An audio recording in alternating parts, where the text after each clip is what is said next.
उनकी करे, जिनसे सुशोभित है धरा, जिनसे है मानव प्रकाश ज्योति से वंदना उनकी करे, जिनसे शोभित है धरा, जिनसे दिशा हमको मिली नित मानवीय मार्ग की, पथ मिला निश्चित हमें कामना जिस मार्ग की, कृतज्ञता से सौम्यता की निरंतरा, जिनसे मानव का पथ से भरा, वंदना करे, से सुशोभित है धरा। नमस्ते सबको। ठीक है, आप सबको नमस्ते। नमस्ते। सत्यापन, मैं भी अगर सत्यापन के रूप में देखूं तो मैं जीवन विद्या को, मध्य दर्शन को समझने के क्रम में हूं। अभी मैं इसको पूरा समझा नहीं हूं, और इसको अध्ययन करने के बाद मुझे अपने कार्य व्यवहार में, विचारों में मेरी स्पष्टता दिन प्रतिदिन और बढ़ती जा रही है, ऐसा मुझको नजर में आता है। और इसको पूरी तरह से मैं इसको अपने दैनिक दिनचर्या में प्रयोग करने के क्रम में हूँ, क्योंकि ये दर्शन मुझे बहुत अच्छा लगता है और मुझे लगता है कि पूरे शिक्षा की वस्तु है, और स्कूल में मुझे इस तरह से अनुकूलता प्राप्त है। तो स्कूल में मैं पूरा दर्शन को, जीवन विद्या को, चेतना विकास में शिक्षा को, उसको पूरा फॉलो अप करता हूँ।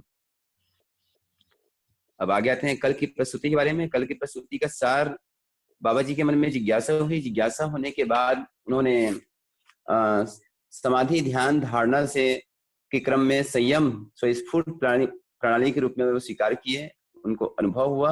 और अनुभव होने के बाद में प्रस्तुति क्रम में बाबा जी बताया कि धरती में अस्तित्व में 4 अवस्थाएं हैं: पदार्थ, प्राण, जीव, ज्ञान, और 4 पद: प्राण पद, भ्रांति पद, देव पद, दिव्य पद।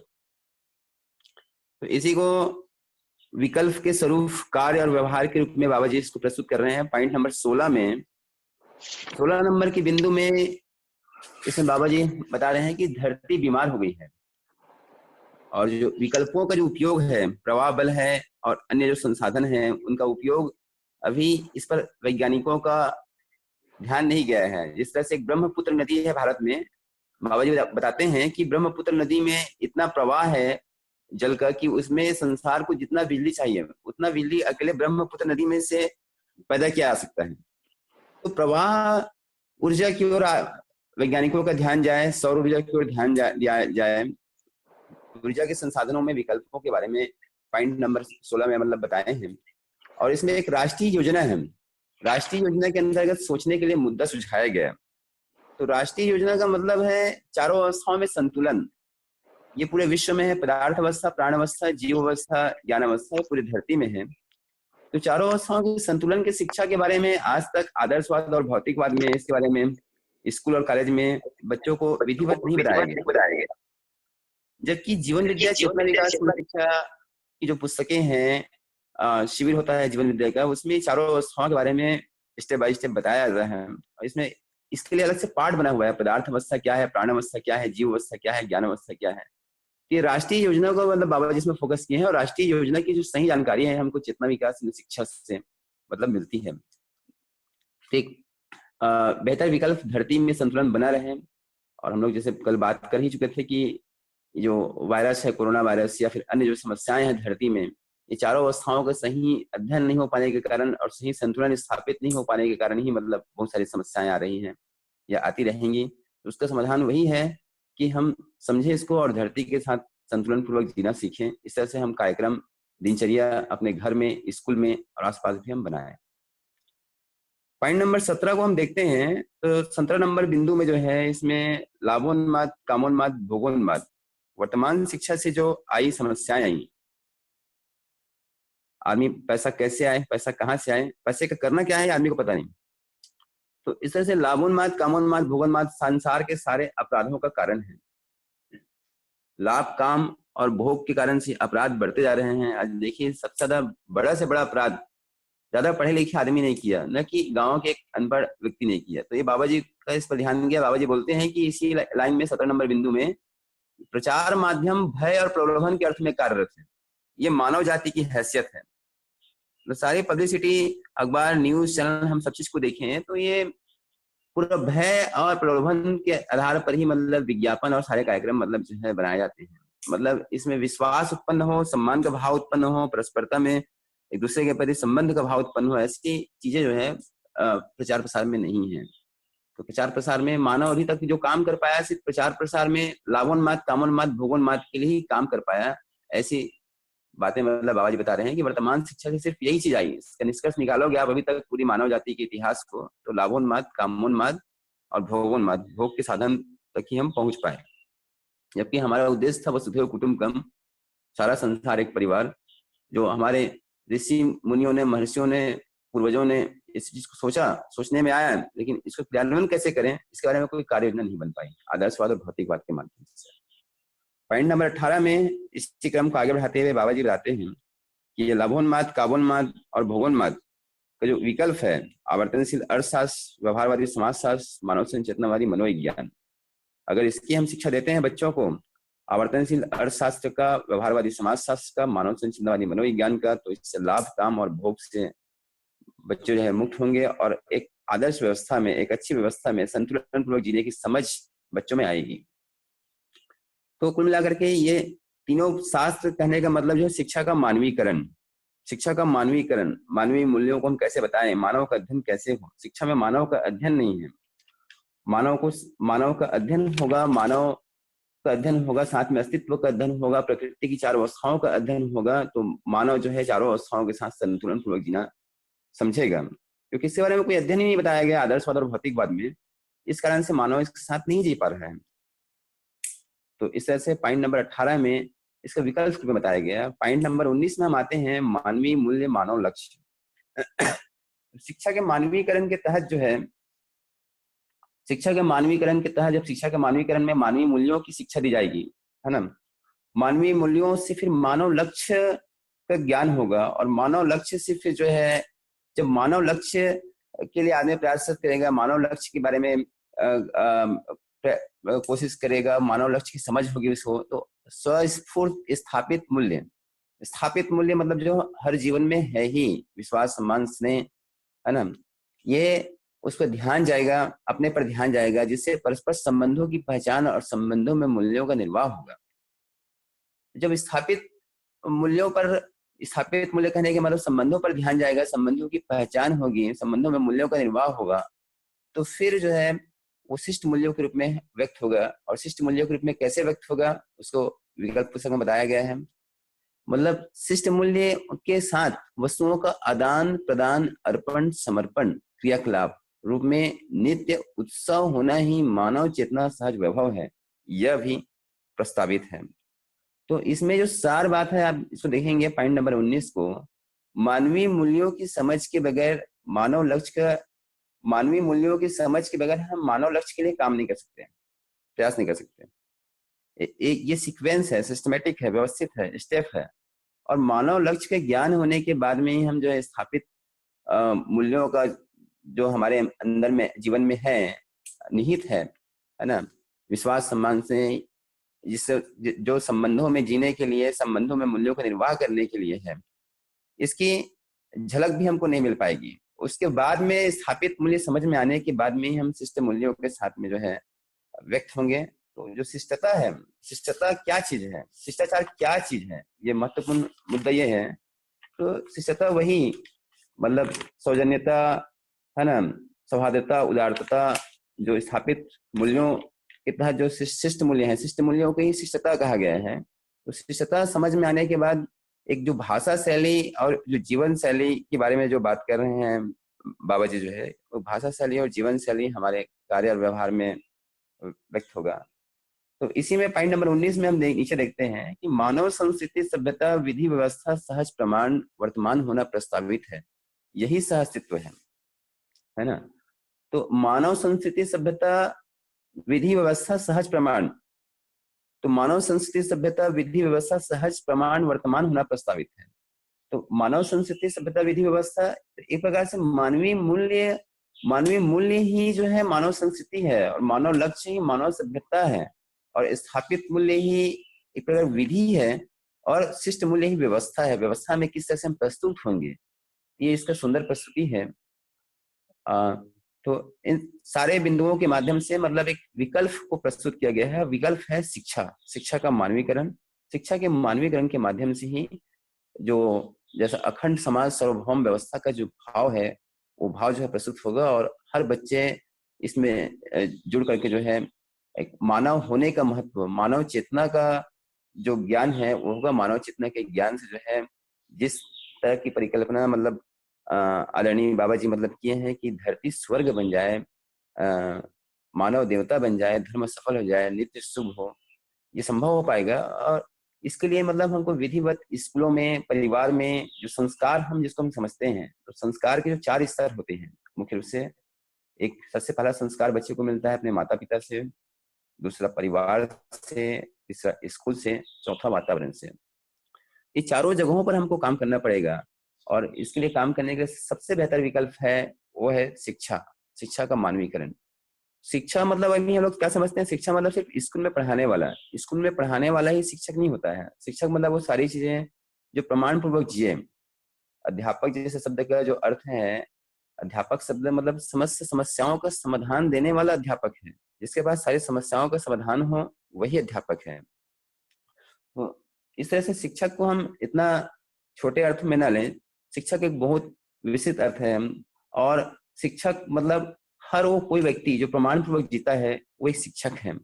तो इस दृष्टिकोण से इसको हम देखें, और साथ में हम सबको मिलकर के शिक्षा पर काम करना पड़ेगा, क्योंकि लोक व्यापीकरण का सबसे बड़ा माध्यम है तो वो शिक्षा है। हर गांव गली मोहल्ले में हमारे स्कूल हैं, और बहुत सारे स्कूल अभिभावक विद्यालय जो है, जैसे रायपुर में सांकरी परिवार उत्सव में, सांकरी ग्राम उत्सव में आप लोग जैसे कल्पना कर रहे हैं। उसके अलावा देश भर में अलग अलग जगहों पर, इंदौर में, यहाँ भी इस तरह की शिक्षा पर, चेतना विकास में शिक्षा को लेकर के प्रयोग चल रहे हैं। आप इसी क्रम में आप कोकड़ी स्कूल भी आ सकते हैं, वहां भी आप देख सकते हैं कि किस तरह से हम वर्तमान शिक्षा के साथ में इस चीज को हम पढ़ा सकते हैं, आसानी से रख सकते हैं। और इसमें अलग से पाठ्यक्रम की जरूरत भी मुझको नजर में नहीं आती है। मैं पिछले 10 साल से इस काम पर मैं प्रयास कर रहा हूँ, अभ्यास कर रहा हूँ। मतलब ये दृष्टिकोण है, नजरिया है। जीवन विद्या जब हम समझ में आता है तो हम हर पाठ को हम बच्चे को चेतना विकास के दृष्टिकोण से उस पाठ तक, उस लक्ष्य तक हम ले जा सकते हैं। ये कला अपने आप आती है। मतलब इसके लिए अलग से एडिशनल चेतना विकास शिक्षा पुस्तक है तो अच्छी बात, नहीं है तो उसी पाठों में से हम मानवीय मूल्यों को हम समावेश कर सकते हैं। और सबसे महत्वपूर्ण बात जो बार बार आती है दर्शन में, कि जीना ही प्रमाण है। और ये जो बिंदु है, बिंदु क्रमांक 16 जो आज हम लोग जो पढ़ रहे हैं, इसके स्टार्टिंग में आप देखेंगे तो स्टार्टिंग पॉइंट ही इसका दिया गया है, विकल्प का स्वरूप कार्य व्यवहार रूप में, है ना। विकल्प का स्वरूप कार्य व्यवहार रूप में, मतलब जिस तरह से हम जिए हैं अभी तक, जैसा हमारा कार्य व्यवहार रहा है, उस कार्य व्यवहार में उस कार्य व्यवहार में मतलब जो है मानवीय परंपरा नहीं बन पाई। तो मानवीय परंपरा बनने के लिए हमें इसको विकल्प तैयार खोजना पड़ेगा। विकल्प मतलब उपाय। तो वो उपाय जो है जीवन विद्या से मतलब मिलता है। जब तक मानव का अध्ययन नहीं होगा, मानव को अस्तित्व का अध्ययन नहीं होगा, पदार्थ, प्राण, जीव, ज्ञान जिनके साथ में हम रहते हैं उसका अध्ययन नहीं होगा, उसके बारे में हम बच्चों को नहीं बताएंगे, तो बच्चे उनके बारे में जानेंगे कैसे? जानेंगे नहीं तो उनके साथ जिएंगे कैसे? इसमें एक और शब्द आता है इन सारे बिंदुओं पर, अगर हम देखें उत्सव, ये जो है पॉइंट नंबर 19 में है, शिष्ट मूल्यों के साथ वस्तुओं का आदान प्रदान, अर्पण समर्पण क्रियाकलाप रूप में नित्य उत्सव होना ही मानव चेतना सहज वैभव है। तो उत्सव शब्द अपने आप में बहुत व्यापक अर्थों लिए हुआ है। उत्सव का मतलब है उत्थान के लिए साहसिकता पूर्वक, धैर्य पूर्वक विधिवत प्रवृत्ति। परिभाषा से इसका परिभाषा किया गया है, उत्थान के लिए साहसिकता पूर्वक, धैर्य पूर्वक विधिवत प्रवृत्ति। अब उत्थान शब्द का हम अर्थ देखें तो उत्थान का मतलब है निर्भरता की ओर गति। निर्भरता का मतलब हम देखें तो समाधान, समृद्धि, अभय, सह अस्तित्व क्रम में गति, मानवता, अति मानवतापूर्ण जीवन शैली की उपलब्धि, विकास की ओर गतिशील एवं गति प्रदायी। गति प्रदान। तो जो उत्सव शब्द है, उत्सव शब्द मतलब उत्थान की ओर हमको ले आता है, निर्भमता की ओर हमको ले आता है।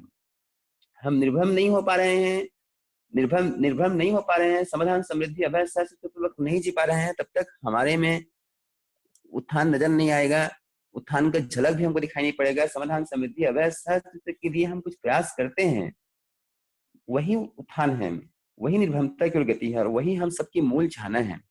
तो ये जो मूल चाहना है निर्भमता, है ना, निर्भमता की ओर गति, निर्भम हो, तो निर्भम होने के लिए जैसे हम लोग बता रहे हैं, विकल्प को बता रहे हैं, हम लोग भाव व्यक्त कर रहे हैं अपने से, हम लोग जो दर्शन पढ़े उसको बता रहे हैं, लेकिन ये तो जो सूचना हम लोगों ने प्राप्त किया वो हम लोग व्यक्त कर रहे हैं। लेकिन ये सूचना आपको आत्मसात हो जाए, आपकी वस्तु बन जाए, इसके लिए जैसे कि हम शिविर में ही स्टार्टिंग में बताते हैं, जांचने का काम होता है निरीक्षण, परीक्षण और सर्वेक्षण से। तो जब तक हम खुद में हम निरीक्षण, परीक्षण और सर्वेक्षण नहीं करें, समझते हैं, लेकिन वहां भी परस्परता में मतलब स्वयं को लेकर के हैं, क्योंकि अध्ययन शब्द का मतलब होता है स्वयं में, स्वयं से, स्वयं के पूर्ण होने के लिए।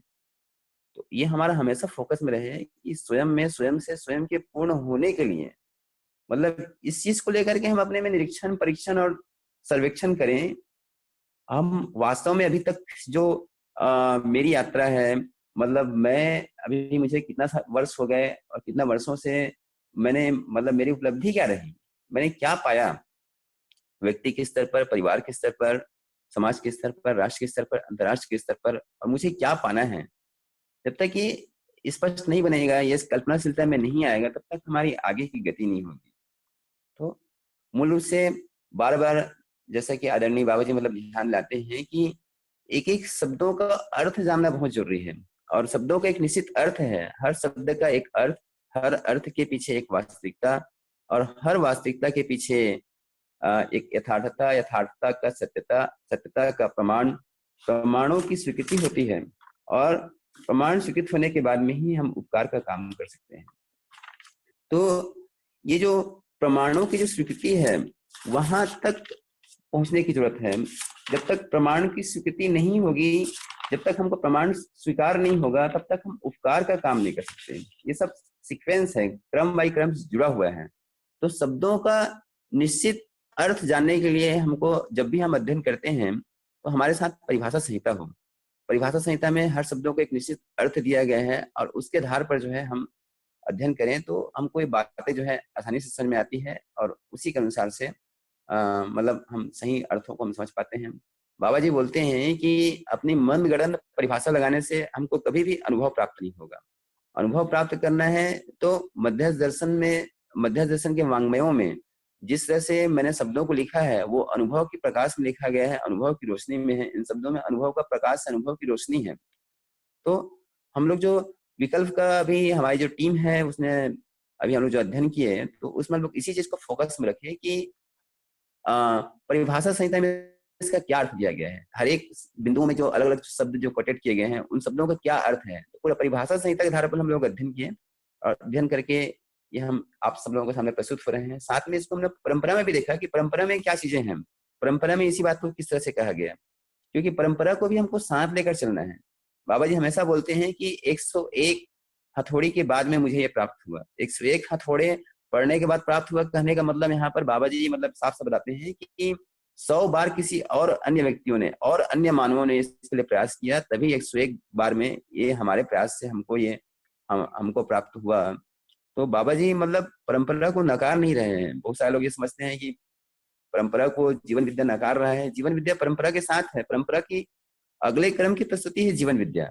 परंपरा में बहुत सारी चीज अलग अलग कार्यक्रमों में हम देखते हैं। विवाह संस्कार पर हम देखते हैं, मृत्यु संस्कार पर हम देखते हैं। जैसे मृत्यु पूर्व भोज गाँव में आज भी कोई व्यक्ति खत्म होता है, उसे दसगात्र होता है, तो एक भंडारा किया जाता है। भंडारा में बहुत सारे जाति के लोग उसमें आकर के खाना खा सकते हैं। तो कहने का मतलब मेरा एक ध्यानाकर्षण था कि इस तरह से हर परंपरा में जन्म, नाम, गर्भ, जन्म, नामकरण, दीक्षा, शिक्षा, विवाह, मृत्यु में क्या चीज सार्थक चीजें हैं, उन चीजों को अपनाते हुए हमको सार्वभौम तरीका क्या होगा, उसको है ना, यूनिवर्सल तरीका क्या हो सकता है, उन चीजों पर हमको काम करना पड़ेगा। और जीवन विद्या अध्ययन करने के बाद वो प्रयोग करने की वस्तु है। अपने कार्य और व्यवहार रूप में विकल्पों को देखने की जरूरत है। अपने कार्य और व्यवहार में किस तरह से हम उसका समावेश कर सकते हैं, तभी हमारा जीवन विद्या के को अध्ययन का विकल्प का अध्ययन की सार्थकता नजर में आएगी। ये सिर्फ पढ़ने और सुनने सुनाने के लिए नहीं है। एक जिन चीजों को हमने पढ़ा उसको हम अपने प्रैक्टिकल जीवन में इसको फॉलोअप करें, उतारें, तभी इसकी सार्थकता है। और मैं उसी क्रम में लगा हुआ हूँ। आप जब कभी भी आपको समय मिलता है हमारे स्कूल आने का, हमारे आश्रम आने का, तो आप देखेंगे कि इसको किस तरह से इसको इम्प्लीमेंट किया जा सकता है अपने जीवन में। और मेरा इसमें जुड़ने का मतलब मुख्य उद्देश्य यही है। मैं एक सरकारी शिक्षक हूँ और ये मूल रूप से पूरी शिक्षा की वस्तु है। ये हर एक मानव को जानने योग्य वस्तु है। इस कारण से मैं इस काम में लगा हुआ हूँ। धन्यवाद। आप सभी को नमस्ते। बहुत बहुत धन्यवाद भैया जी। अब इसके पश्चात मैं नित्यानंद भाई और रघुनंदन भाई जी को मंच सौंपती हूँ। सभी को नमस्कार। मैं नित्यानंद रायगढ़ जिले से जीवन विद्या में अभी भी अपने आप को उपयोगी सिद्ध करने के लिए और व्यवस्था में भागीदारी के लिए प्रयासरत हूँ।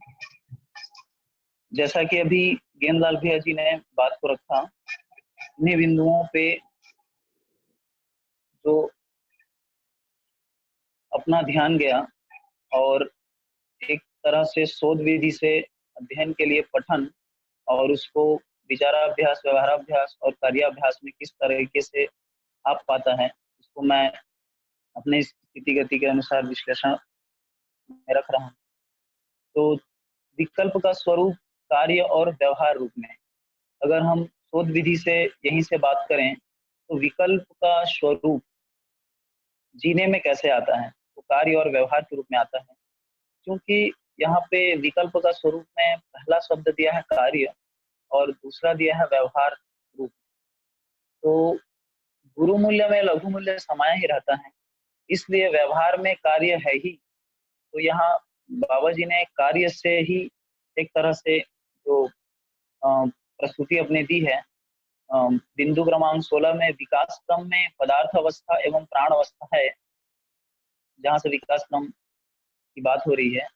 उसी के अनंतर पदार्थ अवस्था धरती में संपूर्ण प्रकार के खनिजों से संपन्न होने के उपरांत प्राण अवस्था सभी प्रकार के वन, बड़े छोटे जंगल, अनेक प्रकार के वनस्पतियों से संपन्न होना पाया जाता है। वन खनिजों के संतुलन में मौसम संतुलित रहना, यह भी समझ में आया। तो यहाँ अगर देखेंगे तो इतनी बड़ी वास्तविकता कि वन खनिजों के संतुलन में मौसम संतुलित रहना, ये समझ में आता है। तो ये दोनों को अगर अच्छे से देखते हैं तो मेरा ध्यान जाता है कि कोई भी धरती जो है किस तरीके से समृद्ध होता है, उसकी परिभाषा यहाँ बाबा जी ने स्पष्ट रूप से दी है। इसको आगे के लाइनों में और स्पष्ट है। साथ में यह भी समझ में आया कि मानव जागृति क्रम में जीव चेतनावश जीता हुआ समुदाय परंपराओं में मानव ही पशु मानव, राक्षस मानव के रूप में छल, कपट, दम, पाखंड, द्रोह, विद्रोह, शोषण, युद्ध, शाम, दाम, दंड, भेद रूपी कुचक्रवश संपूर्ण प्रकार के अपराध करना वैध मान जिसकी बीमार हो गई। खनिज विकिरणीय धातुओं को धरती में से अपहरण करना धरती के साथ अपराध स्पष्ट है। इस क्रम में धरती बीमार हो गई और मानव के रहने लायक बचेगी कि नहीं, यह प्रश्न चिन्ह लग गया है। इसके विकल्प में प्रवाह बल से ऊर्जा प्राप्त करने का सुझाव, सौर ऊर्जा संबंधी उपकरणों को सस्ता बनाने के लिए, हवा तरंग को ज्यादा से ज्यादा प्रयोग करने के लिए सुझाव है। यह राष्ट्रीय योजना के अंतर्गत सोचने के लिए मुद्दा सुझाया गया।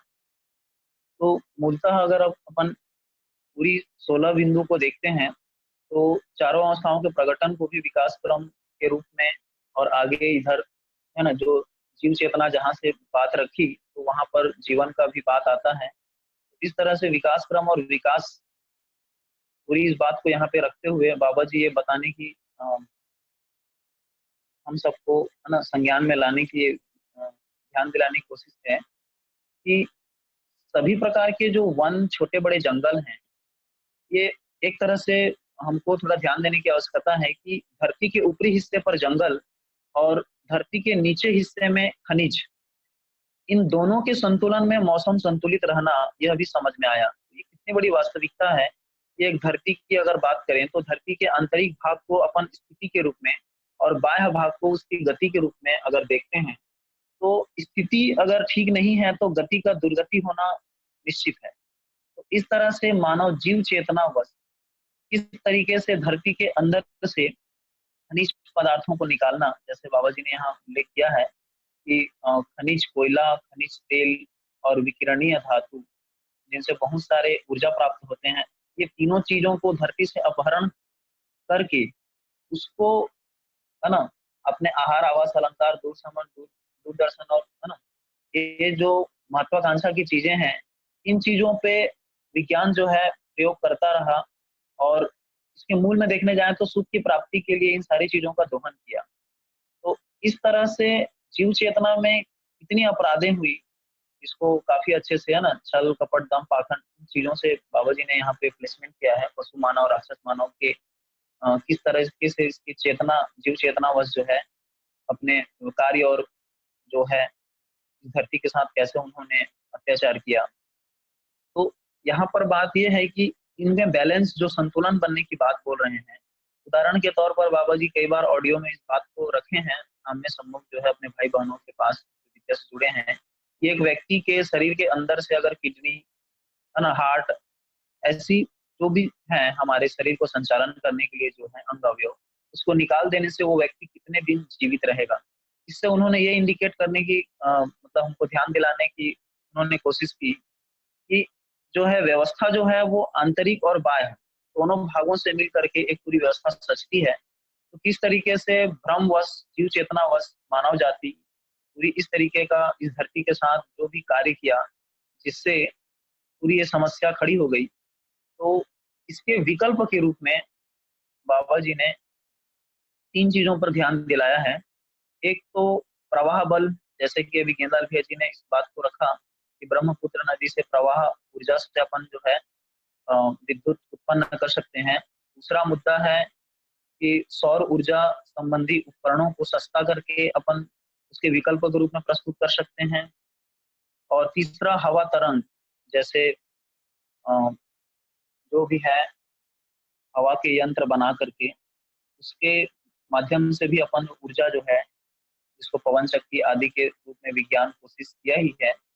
तो इस तरीके से कुछ सकारात्मक पहलू हैं, पूरी तरीके से नकारात्मक तो नहीं है, लेकिन हाँ, ओवरऑल देखा जाए तो विज्ञान जो है वो विकास के नाम पर पूरा शोषण जो है इस धरती का कर चुका है। तो इसके विकल्प के रूप में ये तीनों चीजें बाबा जी ने रखी हैं और ये सुझाव दिया है। तो यह राष्ट्रीय योजना के अंतर्गत सोचने के लिए एक मुद्दा उन्होंने बताया। तो यहाँ राष्ट्र की बात आती है तो दर्शन में राष्ट्र को 2 तरीके से प्लेसमेंट किया गया है। एक तो जैसे ये अपना भारत है, एक राष्ट्र है, ऐसे और अन्य देश हैं, इसको भी राष्ट्र के रूप में कहा, और दूसरी एक धरती को राष्ट्र और बाकी और अनंत धरतियों को अंतरराष्ट्रीय के रूप में देखा है। तो इस तरह से यहाँ हमको जो है एक विकल्प के रूप में प्रस्तुत मिलता है कि हमारी जो राष्ट्रीय योजना है देश के स्तर पे वो किस तरीके से हो। फिर बिंदु क्रमांक 17 में जीव चेतना का प्रमाण, धरती पर सभी संविधानों में गलती को गलती से रोकना, अपराध को अपराध से रोकना, युद्ध को युद्ध से रोकना के स्वरूप में देखने को मिला, इसे वैध माना। तो अगर यहाँ बात करें तो संविधान की आती है, तो जीव चेतना का प्रमाण धरती पर सभी संविधानों में किस तरीके की बात आई। तो जीव चेतना का ये प्रमाण बाबा जी बता रहे हैं कि अभी मानव जो है उनके पूर्व जो है जागृत नहीं रहे, उसका प्रमाण वो हर देश के संविधानों में ये 3 बातें प्रमुख हैं कि गलती को गलती से रोकना, अपराध को अपराध से रोकना और युद्ध को युद्ध से रोकना। तो ये स्वरूप देखने को मिला और इससे वैध, यानी कि ये सही है ऐसा मान के चले हैं, ऐसा बता रहे हैं। तो संविधान यहाँ पर जो है असफल रहा, और उसके मूल में देखने जाए तो क्यों असफल रहा। तो यहाँ पे शिक्षा है ना, शिक्षा में लाभोन्माद, कामोन्माद, भोगोन्माद कार्य व्यवहार के लिए प्रोत्साहन देना, क्योंकि हम आप सब इन्हीं प्रक्रिया से गुजर के पढ़ लिख करके यहाँ तक पहुंचे हैं, इस सबको विदित ही है। सभी प्रकार के प्रचार माध्यम भी भय और प्रलोभन, भय में शासन प्रधान है और इसमें शासन प्रशासन की बात आती है। प्रलोभन में जो अपने प्राइवेट सेक्टर पे काम करते हैं तो इंसेंटिव के रूप में, है ना, किसी को जो भी चीज करवाना रहता है उसको फोर्सफुली करवाते हैं। तो इस तरीके से ये दोनों के अर्थ में कार्यरत है। यही मानव जात की है ना हैसियत है, ऐसा मुझे समझ में आया, ऐसा वो कहते हैं। तो इस तरीके से यहाँ शिक्षा भी किस तरीके से जीव चेतना से इतनी प्रभावित हुई, संविधान और शिक्षा, उसकी बात बाबा जी ने रखा है। तो ये 17 बिंदु में जो शिक्षा की बात आई है ना, तो मुद्दा देखेंगे तो यहाँ पे 16 और 17 में है ना, मूल रूप से संविधान कैसा रहा जीव चेतनावश, शिक्षा कैसा रहा जीव चेतनावश, इन दोनों बातों पे ध्यान दिलाने की कोशिश किया गया है। और फिर आगे जो है 18 बिंदु में उक्त कारणों से, ये जो 16 बिंदु और 17 बिंदु में जो भी जीव चेतनावश जो भी कर्म हुए उनके विकल्प के रूप में प्रस्तुत करने की स्वीकृति बाबा जी को हुई कि धरती अब बीमार हो चुकी है ना, रहने लायक अब क्वेश्चन मार्क लग गया है, रह पाएंगे नहीं रह पाएंगे। पूरी जो है संविधान में इस तरीके से गलती को गलती से, अपराध को अपराध से, युद्ध से रोकने की बात जो है, और शिक्षा, ये दोनों परंपरा जो है ना, एक संविधान और शिक्षा, ये पूरी सड़ चुकी है, ऐसा बाबा जी ने कई बार कहा भी है। तो इसमें आमूलचूल परिवर्तन करने के लिए विकल्प के स्वरूप में बाबा जी ने प्रस्तुत किया। तो मध्यस्थ दर्शन की रोशनी में सहअस्तित्ववादी विधि से है ना, शिक्षा में लाभोन्माद जो कि अर्थशास्त्र के अंतर्गत है, उसके विकल्प में आवर्तनशील अर्थशास्त्र उन्होंने प्रस्तुत किया है, जिसको आप सब अध्ययन कर ही रहे हैं। दूसरा जो है वो भोगोन्मादी जो समाजशास्त्र है, उसके विकल्प के रूप में व्यवहारवादी समाजशास्त्र प्रस्तुत किए हैं। और तीसरा जो है कामोन्माद, उसके विकल्प के रूप में मानव संचेतनावादी मनोविज्ञान शास्त्र प्रस्तुत हुआ है। क्योंकि कल के भी संवाद में मैंने इस बात को रखा था कि दर्शन जो है वो तात्विक पक्ष को प्लेसमेंट करता है, और जो वाद है वो तार्किक को, और जो शास्त्र है वो व्यवहारिक को, यानी कार्य और व्यवहार जो जीने के स्वरूप में आता है, उसी को यहाँ विकल्प का स्वरूप कार्य और व्यवहार के रूप में बाबा जी जो है शास्त्र के रूप में यहाँ तीनों शिक्षा की जो मूलभूत चीजें हैं, जो पूरी शिक्षा का डायमेंशन जो है तीनों में आ जाता है। तो इसी को आवर्तनशील अर्थशास्त्र, व्यवहारवादी समाजशास्त्र और मानव संचेतनावादी मनोविज्ञान के रूप में उन्होंने प्रस्तुत किया है। अगर ऐसी शिक्षा प्राप्त करने के क्रम में मानव की क्या स्थिति रहेगी, मानव के जीने में कैसा स्वरूप आएगा, विकल्प का स्वरूप किस तरीके से आएगा। तो चूंकि मानव जो है सहअस्तित्व का प्रतिरूप, जीवन और शरीर का संयुक्त साकार रूप है, एक जागृत व्यक्ति ही सहअस्तित्व का जीता जागता स्वरूप है। इसके प्रमाण के रूप में हम आदरणीय श्रद्धेय नागराज जी को देख चुके हैं, उनकी जीवन शैली को, उनके जीने का कार्य व्यवहार विचार, उनके अनुभव की रोशनी में आप हम सब अभी भी अध्ययनरत हैं। तो इस तरह से जीवन में है ना कैसे मूल्य आते हैं। तो सुख शांति संतोष आनंद, मानव लक्ष्य रूपी समाधान समृद्धि अभय सहअस्तित्व सहज परंपरा में 10 सोपानीय व्यवस्था विधि से सफल होने का संभावना प्रमाण वर्तमान होना प्रस्तावित है। तो इस तरह से एक मानव जब जागृत होता है, तो मानव चूंकि मूलभूत रूप से जीवन और शरीर का संयुक्त साकार रूप है, तो यहाँ पे जीवन मूल्य जो जीने के क्रम में शिक्षा बेसिकली एक आचरण को प्रस्तुत करता है, और शिक्षा प्राप्त व्यक्ति का आचरण कैसा हो उसको यहाँ बाबा जी जो है मूल्यों के रूप में है ना, अपनी मौलिकता के रूप में, अपनी उपयोगिता के रूप में यहाँ प्रस्तुत कर रहे हैं। तो एक समाधान प्राप्त व्यक्ति, एक जागृत व्यक्ति के जीवन में है ना सहअस्तित्व के अनुभव की रोशनी में आत्मा और बुद्धि के तालमेल में जो फलन होता है उसे आनंद कहा, और बुद्धि और चित्त के तालमेल में, उसके संतुलन में संतोष को कहा, और चित्त और वृत्ति के तालमेल के संतुलन में शांति को, और वृत्ति और मन के संतुलन के तालमेल में सुख को प्लेसमेंट किया। इस तरह से आनंद, संतोष, शांति और सुख अनुभव मूलक विधि से निश्चित होता है जीवन में। तो जीवन मूल्य एक व्यक्ति के अंदर अपने आप में होने वाली क्रिया है, जो उसके कार्य और व्यवहार के रूप में जो है मानव लक्ष्य के रूप में सम्मुख आता है, जिसमें अपने अनुभव मूल में अपने विचार के रूप में समाधान होकर के है ना व्यक्ति समाधान को प्रस्तुत करता है। अपने परिवार में आवश्यकता से अधिक प्राकृतिक नियमों का पालन करते हुए है जैविक पद्धति से उत्पादन करते हुए अपने परिवार को समृद्ध करते हुए, धन चूंकि समाज की संपत्ति होती है, तो है ना, वो समाज में व्यक्त होने के लिए आगे चलते हैं। तो समाज में अभय, यानी कि अभय को एक तरह से वर्तमान में विश्वास, है ना, चारों अवस्था के साथ, मतलब कोई चीज छूटता नहीं है, इस तरीके से मानव लक्ष्य को अभय के रूप में समाज में, अखंड समाज में प्रस्तुत किया। और चारों अवस्थाओं के साथ समग्रता में सह अस्तित्व सहज परंपरा में 10 सोपानीय व्यवस्था विधि से सफल होने की बात जो है, ऐसी संभावना प्रमाण जो है वर्तमान में प्रस्तावित हो सकता है, ऐसा बाबा जी ने कहा है। तो इस तरीके से यहाँ पे व्यवस्था की भी बात आ गई कि किस तरीके से अगर मानव जो है अपने जीवन मूल्य के साथ और मानव लक्ष्य के साथ प्रस्तुत होंगे, तो 10 सोपानीय व्यवस्था विधि, जो कि एक मानव और परिवार और एक ग्राम से लेकर के पूरा अखंड समाज तक ये 10 सोपानीय व्यवस्था है, जिसको आप हम सब अध्ययन कर ही रहे हैं, इस तरीके से होगा। अब यहाँ पर जो है अंत में 19वां मूल्य में वो ये बताते हैं कि ये मानव मूल्य जो है अब जीने के क्रम में किस तरीके से सामने आएगा।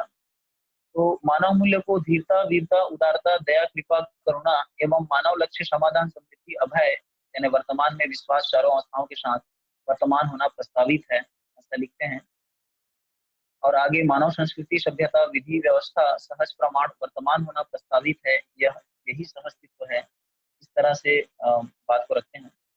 और स्थापित मूल्य जो है कैसे संस्कृति को इंट्रोड्यूस करती है, तो स्थापित मूल्य परस्पर संबंधों की पहचान, संबंधों में मूल्यों का निर्वाह होना ही संस्कृति है, यानी कि यह संस्कृति नित्य उत्सव, सहज वैभव, अखंड समाज, सूत्र, व्याख्या, सहज प्रमाण वर्तमान होना प्रस्तावित है।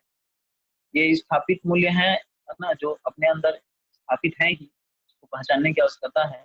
और किस तरीके से वो जीने में शिष्ट मूल्यों के साथ, है ना, शिष्टतापूर्ण दृष्टि का उदय ही शिष्टाचार है, यही एक शिष्य की पहचान है। तो शिष्ट मूल्यों के साथ वस्तुओं का आदान प्रदान, अर्पण समर्पण, क्रियाकलाप रूप में नित्य उत्सव होना मानव चेतना सहज वैभव है, यह भी प्रस्तावित है।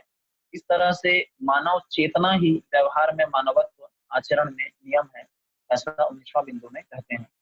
तो अब इसको मानव मूल्यों को अपन किस तरीके से व्यवहार में, किस तरीके से कार्य में आएगा, उसको देखते हैं।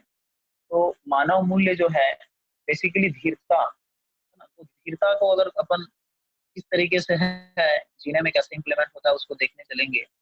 तो न्याय के प्रति निष्ठा और उसकी निरंतरता, इसको धीरता के रूप में कहा, क्योंकि न्याय के मूल में सर्व शुभ के अर्थ में, व्यवस्था के अर्थ में, अस्तित्व जो परम सत्य है, इसके अर्थ में संबंध को पहचानने की बात है। संबंध में ही न्याय समझ में आता है, और संबंध जो है पूरी धरती में 2 तरह के संबंध हैं, एक मानवीय संबंध है और एक नैसर्गिक संबंध है।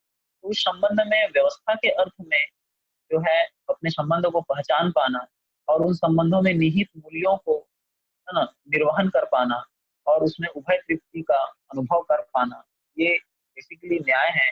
और इसी न्याय की निरंतरता, है ना, न्याय के प्रति निष्ठा और इसकी निरंतरता को धीरता के रूप में कहा। तो स्वयं न्याय में जीना सभी के साथ अपनी उपयोगिता पूरकता विधि से, ये धीरता है। ये धीरता स्वयं न्याय में जीते हुए दूसरे को न्याय उपलब्ध करा देना, इसको वीरता कहा। तो इस तरीके से धीरता और वीरता पूर्वक व्यक्ति जीता हुआ दिखता है। तो जब वो धीरता और वीरता दोनों की संयुक्त अभिव्यक्ति के साथ वो जीने लगता है, तो इसको उदारता कहा। और इसके आगे के क्रम में देखेंगे, है ना, दया। तो किसी के पास पात्रता तो है, लेकिन उसके पास योग्यता नहीं है, तो योग्यता को यहाँ न्याय के रूप में कहा कि उसको न्याय उपलब्ध करा देना, उसकी योग्यता दिला देना, उसकी योग्यता आने में उनका सहयोग करना, उनके साथ उपयोगी होना, पूरक होना। तो इस तरीके से उसको दया कहा। और कृपा में पात्रता को विकसित करने की बात है। तो योग्यता तो उनके पास है, लेकिन उसकी पात्रता जो है, उसकी ग्रहण क्षमता को विकसित कर देना, ये इसको कृपा के रूप में प्लेसमेंट किया है। और करुणा जो है वो दया और कृपा की संयुक्त अभिव्यक्ति है। क्योंकि गुरु मूल्य में लघु मूल्य रहता ही है, इसलिए धीरता, वीरता, उदारता, ये सबके साथ दया, कृपा, यानी इन पांचों की संयुक्त अभिव्यक्ति को करुणा के रूप में देखा। इस तरह से जो परंपरा में आज इसको दया, कृपा और धीरता, वीरता, उदारता कहते हैं, वो जीने में स्वयं को भी स्वीकार नहीं होता और दूसरे को भी स्वीकार नहीं होता। तो शब्द है पर उसके अर्थ और रियलिटी, वास्तविकता तक पहुंचे नहीं है। तो वो किस तरह से उसका विकल्प हो सकता है, यहाँ बाबा जी ने उसको प्रस्तुत किया है। तो चूंकि मानव मूल्य के साथ जीता हुआ मानव जो है, मानव लक्ष्य के साथ जीता हुआ नजर आता ही है, जो कि समाधान, है ना, क्यों और कैसे का उत्तर पाने के पश्चात समृद्धि और अभय, जिसको आज पहले मैंने रखा है, इसके मतलब अभय के साथ रहता ही है, वर्तमान होना प्रस्तावित है। इसी को आगे सह अस्तित्व को, है ना, एक आने वाली पीढ़ी तक किस तरीके से वो प्लेसमेंट होगा, उसको मानव संस्कृति, सभ्यता, विधि और व्यवस्था के रूप में बाबा जी यहाँ प्रस्तुत कर रहे हैं। तो मानव संस्कृति क्या है? मानव संस्कृति को अगर देखते हैं तो पूर्णता के अर्थ में जो भी कृतियां हुई हैं, जैसे बाबा जी ने पूर्णता के अर्थ में, है ना, अस्तित्व को दर्शनवाद और शास्त्र के रूप में, संविधान के रूप में, परिभाषा संहिता के रूप में जितने भी वाङ्मय हैं हमारे सामने प्रस्तुत किया है। तो ये पूर्णता के अर्थ में की गई कृतियां ही संस्कृति है, और इसी संस्कृति को शिक्षा का स्वरूप बनाना, ये मानवीय मूल्यों के साथ है। तो संस्कृति बेसिकली देखें तो संस्कृति जो है अनुभव के मूल में समझ है, और वो विचार के रूप में संस्कृति जो है प्रधान रूप में है, जो कि व्यवहार और कार्य के रूप में फलीभूत होती है। इस तरीके से मानव जो है संस्कृति को अपने व्यवहार और कार्य में अभ्यास करते हुए एक परंपरा बनाने की ओर लेके चलते हैं कि आने वाली पीढ़ी को शिक्षा केंद्र जाने से पूर्व ही माता पिता सब समाधानित हो, अनुभव संपन्न हो, तो उनके जीने से किस तरीके से वो व्यवहार में एक पीढ़ी से दूसरे पीढ़ी में अग्रसर होगी। तो ये संस्कृति जो हम मानव लक्ष्य के साथ जीता हुआ व्यक्ति है, परिवार है, समाज है, ये अगली पीढ़ी को सौंपती है, जिसका माध्यम शिक्षा है, व्यवहारिक शिक्षा है। तो ये संस्कृति की अगले पीढ़ी तक को सौंपने की प्रक्रिया जो है, ये सभ्यता के रूप में दिखती है, जिसको मानवीय सभ्यता कहते हैं।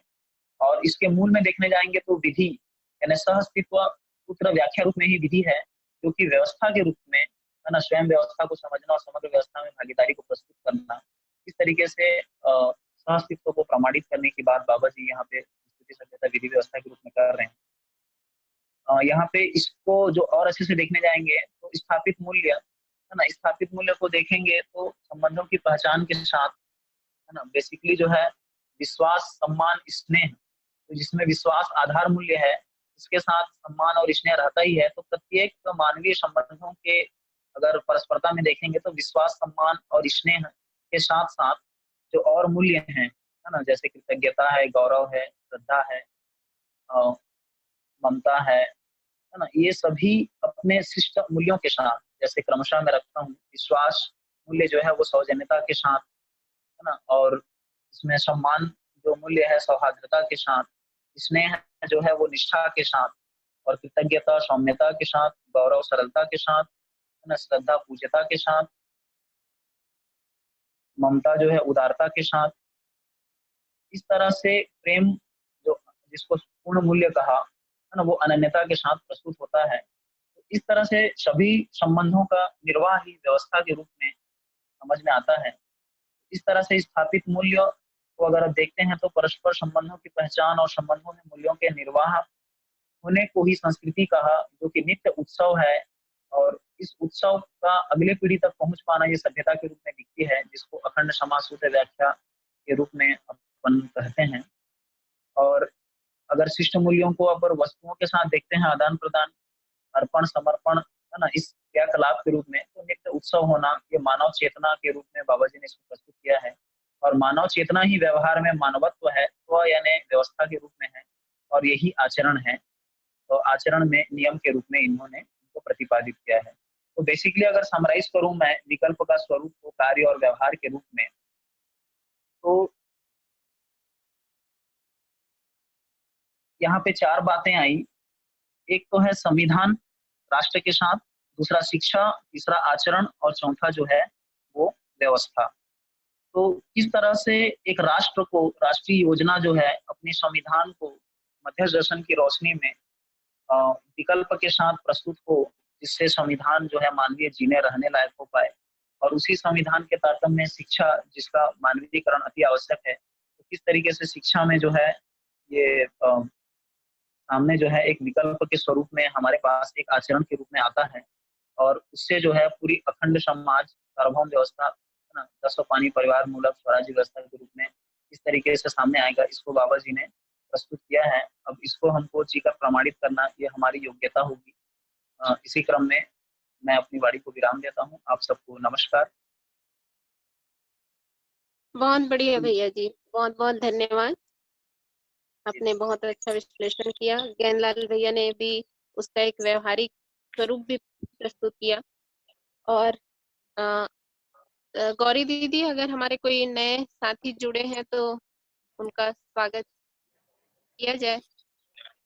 मैं रघुनंदन कश्यप सबसे पहले परम पूज्य बाबा जी को स्मरण करते हुए अपनी बात प्रारंभ कर रहा हूँ। आज हम लोग बात करने जा रहे हैं विकल्प के कार्य व्यवहार स्वरूप पर। तो जब हम कार्य व्यवहार के स्वरूप की बात करते हैं तो इसके आधार में तात्विकता का होना आवश्यक है। तो कल तक हमने विकल्प में तात्विक रूप में पूरा अस्तित्व कैसा है इसकी बात की। आज हम उसके कार्य व्यवहार रूप को व्याख्यायित करने जा रहे हैं। तो इसके लिए आवश्यक है कि पहले हमको कार्य व्यवहार रूप को समझने से पूर्व ये पता चले कि हम आज खड़े कहाँ हैं। कल हमने एक बात की, नियति क्रम की। तो नियति क्रम को देखा तो पदार्थ अवस्था, प्राण अवस्था, जीव अवस्था से ज्ञान अवस्था, ये नियति क्रम है। तो इस धरती पर जब देखने गए तो चारों अवस्थाओं का प्रकटन हो चुका है। इसमें ये दिखता है कि नियति क्रम में पदार्थ अवस्था, प्राण अवस्था, जीव अवस्था और ज्ञान अवस्था के प्रकटन के साथ धरती पूरी समृद्ध हो गई है। जब हम विकास क्रम, विकास जागृति क्रम, जागृति के अर्थ में देखते हैं तो इस धरती पे भी विकास क्रम भी स्पष्ट हो चुका है। विकास भी की घटना घट चुकी है, जागृति क्रम की घटना भी घट चुकी है और जागृति भी की घटना इस धरती पे घट चुकी है। यहाँ पर हम आज खड़े हैं। जब हम बात करते हैं पद चक्र की, प्राणपद चक्र हो चुका है, भ्रांत पद हो चुका है, देव पद हो चुका है, दिव्य पद होना शेष है। दिव्य पद होना शेष है कहने का मेरा आशय है, दिव्य पद प्रमाणित नहीं है। और दिव्य पद को प्रमाणित करने के लिए विकल्प के कार्य व्यवहार स्वरूप की आवश्यकता है। क्योंकि जो आज हम विकल्प कह पा रहे हैं, आज जो विकल्प हमारे सामने प्रस्तुत है, ये इस धरती पे जागृति के प्रकटन के बाद ही है।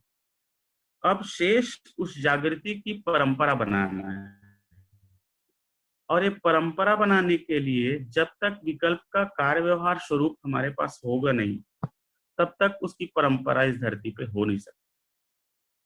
तो परंपरा बनाने के अर्थ में जब हमने यहाँ देखे तो मानव के प्रकटन के साथ ही मानव के पास कल्पनाशीलता और कर्म स्वतंत्रता, ये दो वरदान के रूप में इसको प्राप्त है, जिसको सहज प्रकटन के रूप में मानव शरीर से ये व्यक्त होता ही है। इसको वो ह्रास और विकास दोनों की दिशा में उसको उपयोग कर सकता है। तो अभी तक जब हम आज की समीक्षा करने जाते हैं तो धरती के साथ इसने क्या किया, मानव के साथ इसने क्या किया और प्रकृति के साथ इसने क्या किया, ये चीज हमको साफ साफ दिखता है। और फलन में धरती बीमार के रूप में दिखती है, संबंध हमारे सारे बिखरे हुए दिखते हैं, समाज का कोई स्वरूप हमको सामने नहीं दिखाई देता। तो विकल्प यहाँ प्रस्तुत हो रहा है तीन रूप में, आवर्तनशील अर्थशास्त्र, व्यवहारवादी समाजशास्त्र और मानव संचेतनावादी मनोविज्ञान के रूप में। ये विकल्प कैसे? इस विकल्प को जब देखने गए तो मानव जो है जब स्वयं में जीता है और परस्परता में जीता है, परस्परता में जीता है तो वो कार्य करता है या व्यवहार करता है। तो विकल्प यहाँ मानव स्वयं में जीने को का विकल्प मानव संचेतनावादी मनोविज्ञान है। परस्परता में जब कार्य करने गए तो कार्य का विकल्प आवर्तनशील अर्थशास्त्र है, और जब व्यवहार करने गए तो व्यवहार का विकल्प व्यवहारवादी समाजशास्त्र।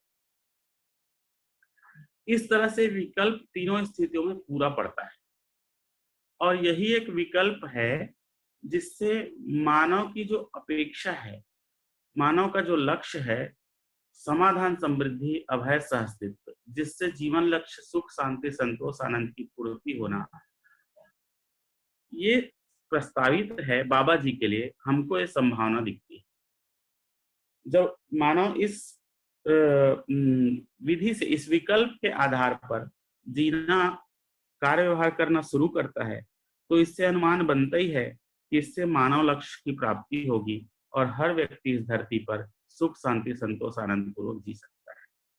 थोड़ी सी बात अगर हम इसकी व्याख्या पे करें कि आवर्तनशील अर्थशास्त्र है कैसा, व्यवहारवादी समाजशास्त्र है कैसा, और मानव संचेतनवादी विज्ञान है कैसा, तो अभी मानव में कल्पनाशीलता है, और उसके लिए अभी भी उत्पादन के लिए, अपनी आवश्यकता की वस्तु को पाने के लिए धरती ही जगह है, इसके अलावा और कोई साधन है नहीं।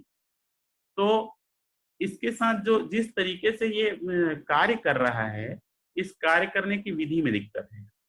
तो यहाँ जब हम आवर्तनशील अर्थशास्त्र की बात बाबा जी ने जो कहा, अभी प्रचलित में अर्थ शब्द का आशय मुद्रा से है। बाबा जी यहाँ अर्थ को सही सही प्लेस करते हुए अर्थ को किया तन मन धन बराबर अर्थ। तो जब हम प्रकृति को देखने गए तो प्रकृति में एक आवर्तनशीलता है। आवर्तनशीलता कैसी? पदार्थ से प्राणावस्था और प्राण से पुनः पदार्थ अवस्था, इस तरह से एक क्रम है। और ये जो पदार्थ अवस्था और प्राणावस्था की जो वस्तुएं हैं, ये मानवोपयोगी हैं। इससे मानव अपनी आवश्यकताओं की सारी वस्तुओं को उत्पादित कर सकता है। और यहाँ मजेदार बात यह है कि ये जब मानव इन प्रकृति से अपने आवश्यकता की वस्तुओं को उत्पादित करता है, इस क्रम में प्रकृति फिर से उसी जगह पहुंच जाती है जहां से वो प्रारंभ हुई। कहने का आशय, अगर हम इसको उदाहरण से देखें, एक खेत में हम जुताई करते हैं, बीज डालते हैं। बीज डालने के बाद जब उसमें से फसल निकलता है, तो फसल निकलता है तो उससे हमको आवश्यक वस्तु मिलता ही है, और फिर से बीज के रूप में वो वस्तु हमको मिल जाती है। अर्थात जहां से हमने शुरू किया था, फिर से वहीं हम पहुंच जाते हैं। ये प्रकृति की व्यवस्था है। इस व्यवस्था को समझकर जब हम उत्पादन कार्य करने जाते हैं, तो धरती भी बिना धरती को क्षति पहुंचाए अपने सारे आवश्यकता की वस्तुओं को हम प्राप्त कर सकते हैं। जैसे कि अभी ऊर्जा की बात आई, ऊर्जा को प्राप्त करने के लिए अभी हम धरती को पेट फाड़ के निकाल रहे हैं, जबकि धरती में ऊर्जा की पूर्ति के लिए भी सारी व्यवस्थाएं हैं। आवर्तनशील व्यवस्था है जिसमें प्रवाह बल, वायु प्रवाह और सोलर सिस्टम से जो ऊर्जा प्राप्त हो रही है, ये सभी संसाधन उपलब्ध हैं। इन सब को अपनाना ये आवर्तनशील अर्थशास्त्र है। व्यवहारवादी समाजशास्त्र को जब देखने गए तो अभी समाज का कोई स्पष्ट स्वरूप हमारे सामने है नहीं। समाज किसको कह रहे हैं? तो ये समाज में शासन केंद्रित जो समाज है, इसको समाज कह रहे हैं, जिसमें मानव को नियम से नियंत्रित करने का प्रयास किया गया है। तो यहाँ इसको सही सही प्लेसमेंट करके ये कहा गया, भैया मानव जो है नियम से नियंत्रित होने वाला नहीं है, और सभी मानव के लिए सभी परिस्थितियों में एक ही नियम काम भी नहीं करते हैं। जबकि इसके पूर्व की जितनी अवस्थाएं हैं, इनमें एक निश्चित नियम काम करता है, और जब हम मानव को नियम से नियंत्रित करने का प्रयास करते हैं तो ये नियंत्रित नहीं होता है, बल्कि इसमें द्वेष, ईर्ष्या, द्रोह, विद्रोह ये सब पनपता है। तो उसको प्लेसमेंट किया न्याय के रूप में। न्याय, मानव के बीच न्याय ही वो घटना है जिससे मानव नियंत्रित हो सकता है। परिवार में समृद्धि और समाज में अभयता। समाज में अभयता कैसे?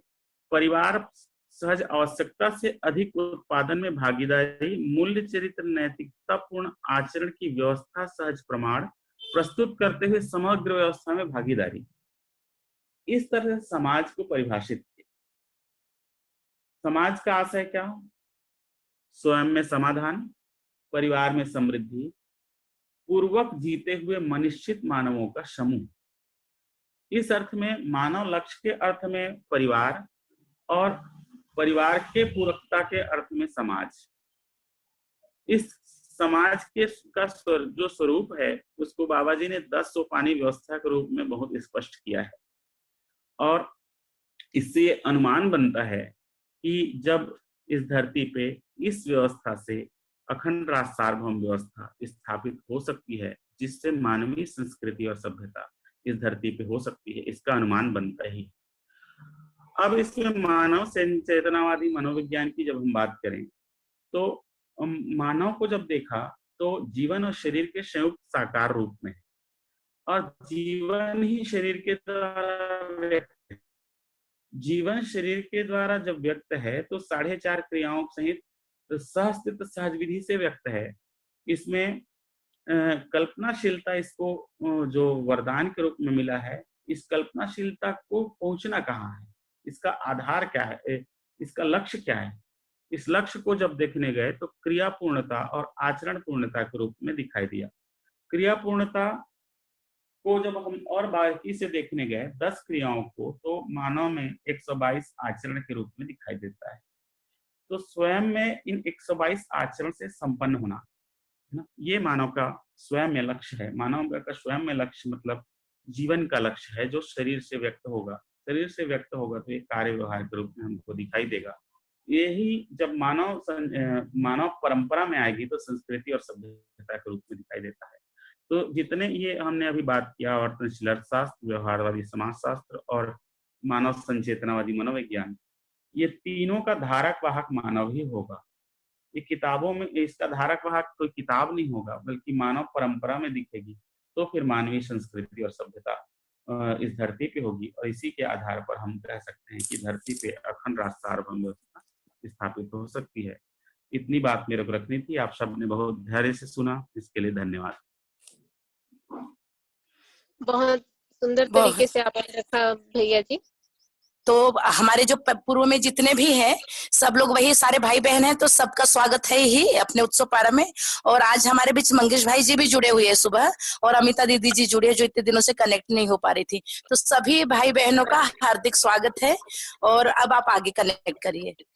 हाँ, तो अभी आप तीनों ने जो रखा, तो एक तात्विक स्वरूप को भी रखा, तार्किक स्वरूप को, उन्होंने जैसा जो प्रस्तुत किया, तो एक तात्विक स्वरूप को भी रखा, तार्किक स्वरूप को भी रखा और व्यवहारिक स्वरूप को भी रखा। तो मूल रूप से इसमें जो बात हुई है कि प्रकृति में तो एक व्यवस्था है ही, प्राकृतिक रूप से पदार्थ अवस्था है, प्राण अवस्था है और जीव अवस्था है। तो इसमें एक प्राकृतिक रूप से संतुलन बना ही हुआ है। जब ज्ञान अवस्था की बात, मानव की बात आती है, तो कहीं ना कहीं जीव चेतनावस्था या समुदाय चेतना या परंपरा जैसी भी रही वो, तो इस आधार पर जीते हुए कहीं ना कहीं हमने उन तीनों अवस्थाओं के संतुलन को बिगाड़ा है। तो वनस्पति के रूप में, खनिज के रूप में, जिससे धरती तो बीमार हुई है। और अब स्थिति ऐसी है कि मानव के रहने लायक ये धरती बचेगी कि नहीं बचेगी, ऐसी स्थिति भी हमको दिखाई देने लगी है। तो बाबा जी ने इसका एक विकल्प हमारे सामने प्रस्तुत किया है। तो एक ऊर्जा के लिए विकल्प प्रस्तुत किया है, सौर ऊर्जा को लेकर के, जल ऊर्जा को लेकर के, और वायु से ऊर्जा हम प्राप्त कर सकें, इसकी बात कही है। फिर जब हम जीने जाते हैं तो हमारे जीने के क्रम में एक शिक्षा का भाग दिखाई देता है। तो शिक्षा का विकल्प भी हमारे सामने प्रस्तुत हुआ है, और आवर्तनशील अर्थशास्त्र के रूप में, व्यवहारवादी समाजशास्त्र के रूप में और संचेतनावादी मनोविज्ञान के रूप में। आवर्तनशील अर्थशास्त्र ये प्रकृति के संरक्षण को लेकर के बात आ जाती है। मानव संचेतनावादी मनोविज्ञान तो अपने विचारों में हम तालमेल पूर्वक कैसे जी सकते हैं उसकी बात आती है। और व्यवहारवादी समाजशास्त्र तो हम समाज में जीते हैं, तो उसमें जीने का स्वरूप कैसा होगा, इसका विकल्प हमारे सामने प्रस्तुत किया गया है। तो अब आगे के क्रम में हमारे जो साथी हैं जिन्होंने सुना है, तो एक फीडबैक भी हमारी अपेक्षा है कि सभी थोड़ा-थोड़ा समय भले 1-1, 2-2 मिनट का एक फीडबैक भी रखें, और अगर किसी के प्रश्न हो तो वो प्रश्न भी रखेंगे। हाँ दीदी नमस्ते। अरे यार नमस्ते। हाँ मैं इसमें ये रखना चाह रही हूँ हाँ। ये नित्यानंद भाई जी ने जो धरती की स्थिति और गति कहा है, वो मुझे बहुत ही अच्छा लगा, और ये स्पष्ट हुआ कि स्थिति गति के बारे में तो हम पढ़ ही रहे हैं, लेकिन धरती की स्थिति और गति इस रूप में उस चीज को मैं नहीं देख पा रही थी। व्यवस्था बिगड़ रहा है इस चीज को तो देख पा रही थी, ये मुझे बढ़िया लगा। और ये जो है गेंदलाल भाई जी निर्भरता की ओर गति के रूप में उत्सव का बताया, वो बढ़िया क्लियर हुआ। उत्सव का मतलब पूरा निर्भम हो के उस निर्भम मन की निर्भरता की वो है प्रकाशन इस रूप में देख पाई।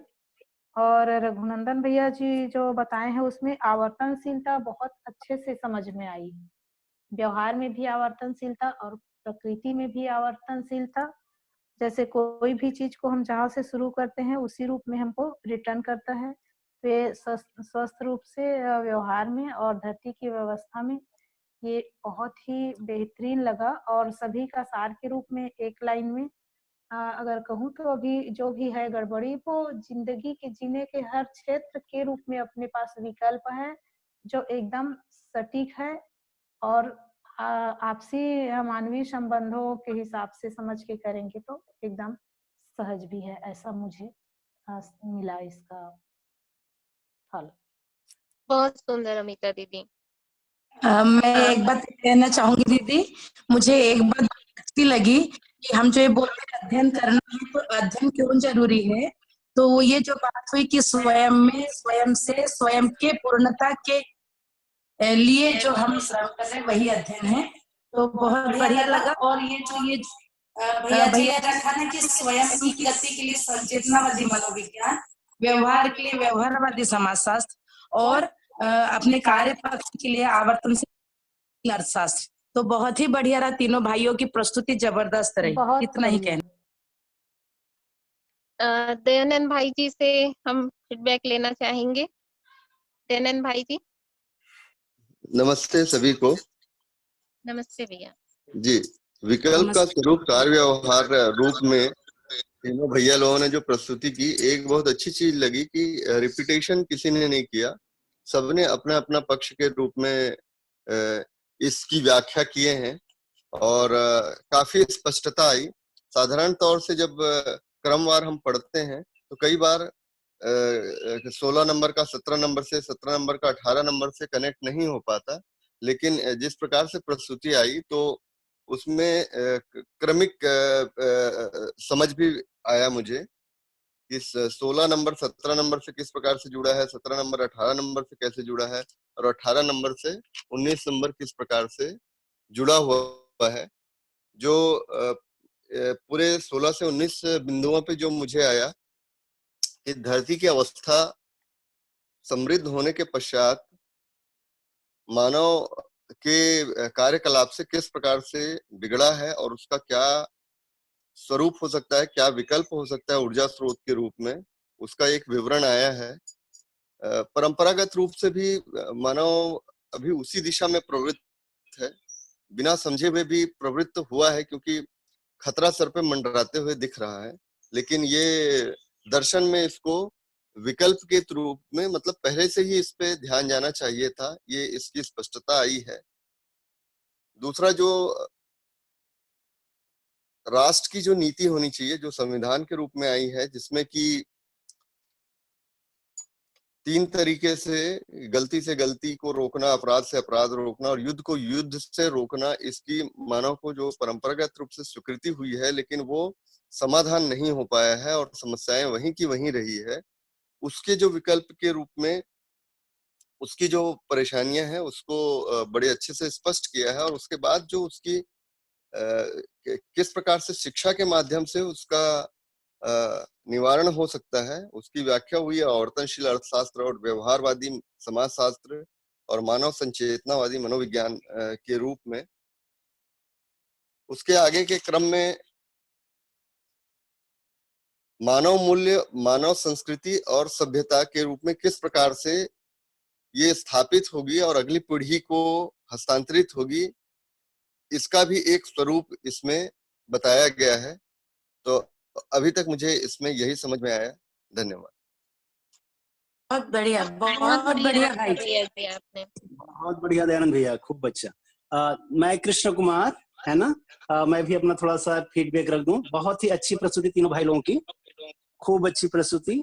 और एक बात जो ये समझ में आता है कि यदि विकल्प यदि हमारे बीच रहता है तो हमारे कार्य व्यवहार रूप में कैसा दिखेगा, उसके यदि देखना चाहें तो मानव परंपरा के रूप में दिखेगा और 4 जगह नजर आएगा, है ना। ये तीनों भाई लोगों के से बहुत स्पष्ट था। एक तो दिखेगा सार्वभौम मानवीय शिक्षा के रूप में, एक तो दिखेगा सार्वभौम मानवीय आचरण के रूप में, सार्वभौम मानवीय संविधान के रूप में नजर आएगा और सार्वभौम मानवीय व्यवस्था के रूप में नजर आएगा। बहुत ही सुंदर प्रस्तुति सभी भाइयों की, बहुत बहुत धन्यवाद। भैया जी बहुत बढ़िया रखा आपने। और कौन भाई बहन रख रहे हैं? हाँ जी, आप सभी को मेरी तरफ से नमस्ते। और भैया लोग जितने सुंदर ढंग से प्रस्तुत हुए, तो ये चीज तो समझ में आया कि शिक्षा के लिए 4 हमारे पास जो पदार्थावस्था, प्राणावस्था, जीवावस्था, ज्ञानावस्था, इसमें ही पूरा शिक्षा समाहित है। और इसको अस्तित्व रूप में देखें, और भैया लोगों ने बताया कि ऋतु संतुलन के जो प्रकाश डाले शिक्षा विकल्प के माध्यम से, कि धरती का बाहर और धरती के अंदर इनका संतुलन जो है हमारे चारों तरफ ऋतु परिवर्तन के लिए बहुत संतुलन की स्थिति बनता है।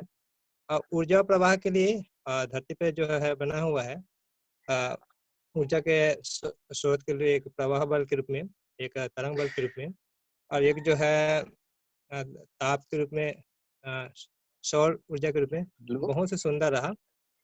और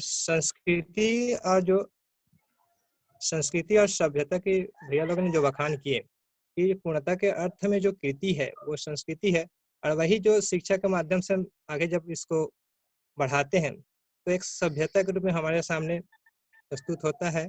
और जैसे भैया ने बताया कि भ्रांत स्थिति, विकास का विकास, जागृति का जागृति की स्थिति में हम लोग अभी देव तक के प्रमाणित हो चुके हैं। और विकल्प ही माध्यम है जो दिव्य पद को प्राप्त करने के लिए एक बहुत बड़ी उपलब्धि है हमारे बीच में, कि इसको इस प्रकार से इम्प्लीमेंटेशन किया जाए, तो ये बहुत अच्छा रहा। इतना ही भैया मेरी तरफ से। बहुत बढ़िया भैया जी। हाँ दीदी, मैं सुशीला बोल रही हूँ। हाँ दीदी रखिए। हाँ, ये मुझे समझ में आया।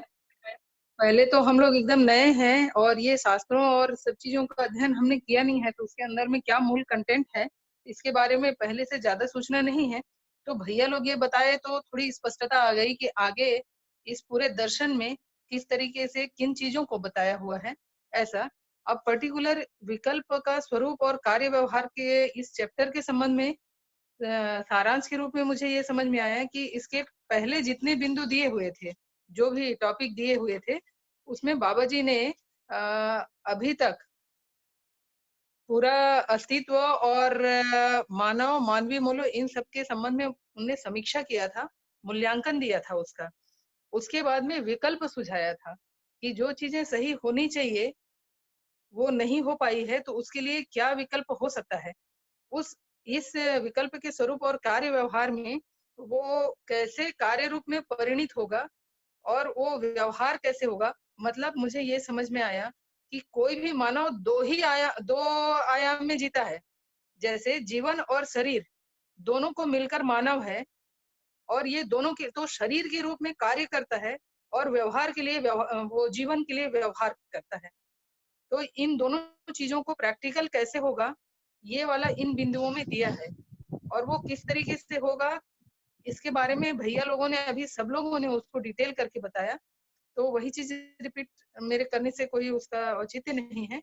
सार में मुझे यही समझ आया कि एक मानव को जो एक जीवन और शरीर का संयुक्त रूप है, तो उसको प्रैक्टिकल में भी शरीर के लिए भी कुछ करना होता है और जीवन के लिए। तो कार्य शरीर के आधारित है और व्यवहार जीवन के आधारित है।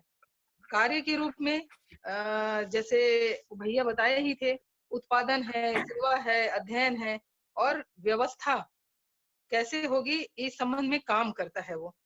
और व्यवहार के रूप में समझदारी से इन व्यवस्था को, जैसे अखंड समाज सार्वभौम व्यवस्था हुए बिना तो सुख शांति संतोष आनंद आएगा नहीं, तो वो चीजें कैसे आएंगी उसके बारे में विचार करना है। विचार करने के लिए आदमी अकेले नहीं जीता है, सभी लोगों के, सब मानवों के साथ ही जीता है और संवादवाद के जरिए ही इसके सार्थक हल निकलते हैं। तो उसके लिए क्या उपाय करेगा वो व्यवहार की श्रेणी में आता है।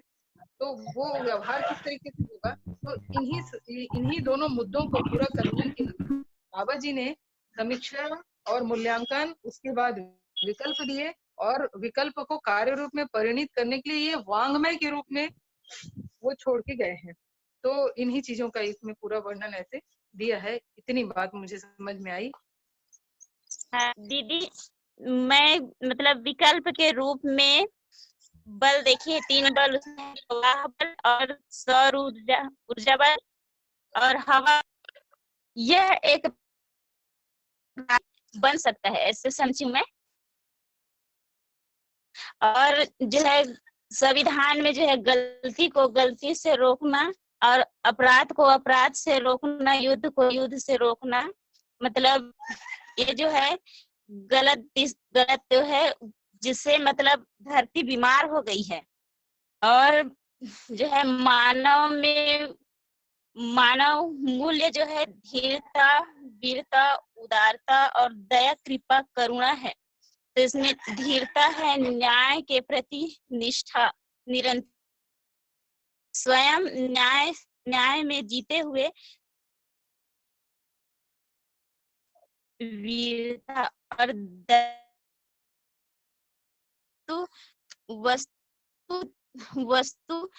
वस्तु को उपलब्ध करा देना, योग्यता और पात्रता करा देना, यही दया है। और करुणा जो है वस्तु है और उसके अनुरूप पात्रता नहीं है, उसको पात्रता उपलब्ध कराने वाली क्षमता ही करुणा है, एक कृपा है।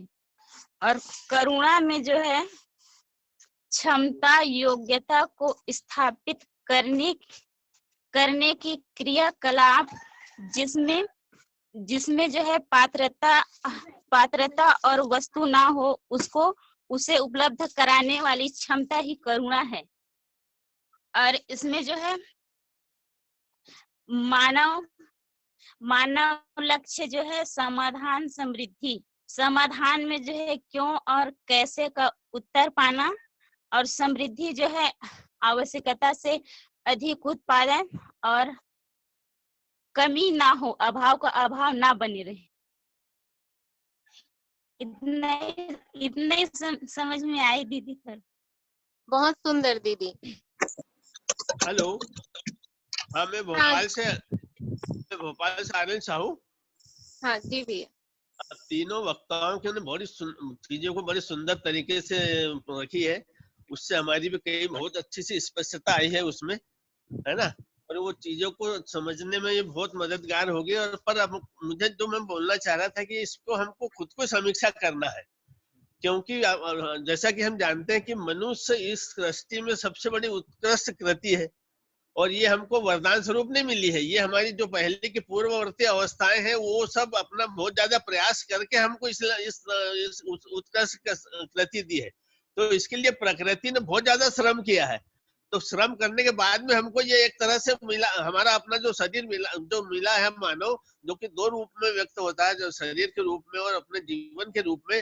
तो उसको फिर उसी के साथ जैसा जीवन जुड़ गया तो उसको 2 वरदान भी मिले हैं, कल्पनाशीलता और कर्म स्वतंत्रता का। इन्हीं वरदानों का उसने भ्रमित अवस्था में पहले तो उसको बहुत ज्यादा उसका दुरुपयोग किया है, और फिर अब दुरुपयोग ऐसा किया कि हमारी धरती बीमार हो गई। उस पर अब हमको समीक्षा करने की जरूरत है। तो समीक्षा में हमको कई तरह के ये बाबा ने हमको ये वांग्मय के रूप में बहुत अच्छी सी चीजें दी है। तो हमको इनकी सबकी अपनी गलतियों की समीक्षा भी करना है, वांग्मय को अच्छे से पढ़ना है, और आगे की रास्ता जो विकल्प के स्वरूप में बाबा ने सुझाए हैं इस पर हमको अच्छे से ये करके इसमें जो भी अब हमारी गलती हुई है उसको हम फिर से पुनर्विचार करें और इस पर आगे के रास्ता तय करें। यही मुझे बहुत अच्छा लगा इसमें। बहुत बढ़िया भैया जी। हाँ दीदी, सभी को नमस्ते। हाँ दीदी। विकास क्रम पदार्थावस्था और प्राणावस्था में होता है। पदार्थावस्था संपन्न होने पर प्राणावस्था प्रकट होता है। धरती संपन्न होने पर धरती के खनिज संसाधन से संपन्न हुआ। प्राण अवस्था के संपन्न होने पर सभी प्रकार के वन जंगल होना पाया जाता है और इसके होने पर ऋतु संतुलन हो जाते हैं। इतना ही दीदी। बहुत बढ़िया दीदी। हेलो। हाँ गीतेश्वरी बेटा जी बोलो। सभी को नमस्ते, मैं गीतेश्वरी। मैं ये समझी हूँ कि धरती में 4 अवस्थाएं हैं दीदी। वो 4 अवस्थाओं में ना असंतुलन हो गया है मानव की गलतियों के कारण। मानव भ्रमवश में उस धरती बीमार हो गई है। कई गलती किए हैं उनके द्वारा। खनिज का धरती के नीचे के हिस्सा जो है वो खनिज का है, उसको निकाल के धरती का तापग्रस्त कर दिए हैं। और मानव जीव चेतना में खनिज का उपयोग दुरुपयोग कोयला निकाल के सब इसको बर्बाद कर दिए हैं। जी संविधान जो है भारत का वो भी असफल हो गया और शिक्षा है वो भी असफल हो गया। शिक्षा में लाभोन्माद कामोन्माद भोगोन्माद में चले गए। तो इसमें विकल्प रूप में बाबा जी बताए हैं, उसके अनुसार चलने से आवर्तनशीलता, व्यवहार में आवर्तनशीलता, कृषि में आवर्तनशीलता रूप से चलने से ये सुधर सकते हैं। शिक्षा में इसको लाने से, अपने में आत्मसात करने से ये ठीक हो सकता है, ऐसा मुझे लगा। पूनम बोल रही हूँ। नमस्ते दीदी सभी को। यहाँ पे पहले तो सभी भैया लोगों को मेरा प्रणाम, जिन्होंने जो तीनों भैया ने हम सबको इतने अच्छे से ज्ञान की बातें विकल्प को समझाया और तीनों ने अपना सात्विक, तात्विक और व्यवहारिक स्वरूप को रखा है। और जितना मुझे समझ में आया दीदी अपनी भाषा में मैं बता रही हूँ। वर्तमान शिक्षा के साथ भी हम इसको चेतना विकास शिक्षा का ज्ञान दे सकते हैं। वो बात मुझे गेंदलाल भैया की बहुत अच्छी लगी और मुझे भी ये लगता है कि हम चेतना विकास शिक्षा को मतलब बुक की जरूरत नहीं है, हम ऐसे ही वर्तमान शिक्षा के साथ उस शिक्षा को दे सकते हैं। और उत्थान के लिए साहसिकता पूर्वक, धैर्य पूर्वक गति, समाधान, समृद्धि, अस्तित्व की ओर हम गति करते हैं, यही उत्थान है। और विकल्प का स्वरूप दीदी कार्य व्यवहार रूप में गुरु मूल्य में रघु मूल्य समाया ही रहता है। और बस दीदी मतलब इसी तरीके का मुझे मतलब विकल्प समझ में ये आया कि अपने में हमें परिवर्तन लाना है और ये सारी चीजें जो है स्वयं में समाधान, परिवार में समृद्धि, इसी तरह से जीते हुए प्रमाण है। समाज का जो डेफिनेशन छोटा सा जिस तरीके से बताया भैया ने, और बहुत अच्छा लगा दीदी आज सभी भैया की प्रस्तुति। धन्यवाद। सभी को नमस्कार, मैं नीलमणि साहू भोपाल से। हाँ दीदी, आज जो तीनों भाईजियों ने प्रस्तुति की वो बहुत सुंदर और बहुत स्पष्ट रही, जिससे मेरे बहुत सारे पॉइंट्स क्लियर हुए।